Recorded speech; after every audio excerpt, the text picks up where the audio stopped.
మా అపార్ట్మెంట్ లో ఒక అమ్మాయి గురించి నీకు చెప్పాను కదరా. ఏమైంది? బ్లాక్ చేసిందా? కాదురా, మరి ఎందుకురా ముంతలో పడిన మెంతికిందిలాగా అలా గింజుకుపోతున్నావు? మా అక్క నాకు ఇదే హెల్ప్ చేస్తుంది అనుకుంటే బాగా బుక్ చేసిందిరా.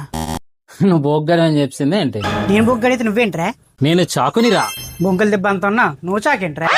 బసవదేవానికి బడితపోజు ఎందుకని, ఇప్పుడు నా గురించి ఎందుకులే, నీ విషయం చెప్పు. బిల్డప్ కి నేను పెద్ద శంకర్ని పాటలు ఎరగొట్టేస్తానని చెప్పింది. నిజమే చెప్పింది, కాకపోతే ఇరక్కొట్టేయడం కాదు, ఇసుకలో కప్పెట్టేయడం. మరీ అంత ఘోరంగా ఉండదురా. మంచిదే, ఓ పాట పాడు. ఏ క్షుద్రపూలో చేస్తున్నాం అనుకొని పెట్లా రాలిపోద్ది. అదే కదా నా భయం కూడా. నీకెందుకురా భయం? వినే వాళ్ళకి ఉండాలి కానీ. నా భయం వాళ్ళ గురించేరా. పా, ఏమి జాలిగుండిరా. ఏం చేస్తావు మరి? ఈ 30 రోజుల్లో సంగీతం బుక్ కూడా ఎక్కడ దొరకట్లేదు. 30 రోజుల్లో సంగీతం ఏంట్రా, ముచ్చుమొహం. ఉంటుందేమో అని. అయినా బుక్ చూసి సంగీతం ఎలా నేర్చుకుంటారా? ఇంకేం చేయాలరా, నాకేం అర్థం కావట్లేదు.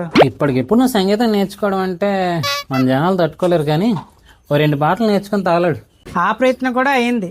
వింటూ పాడితే బానే ఉన్నట్టుందిరా, కానీ రికార్డ్ చేసి వింటే పూలనే కునికేయమంట, తను వచ్చేనంట, తను వచ్చేనంట.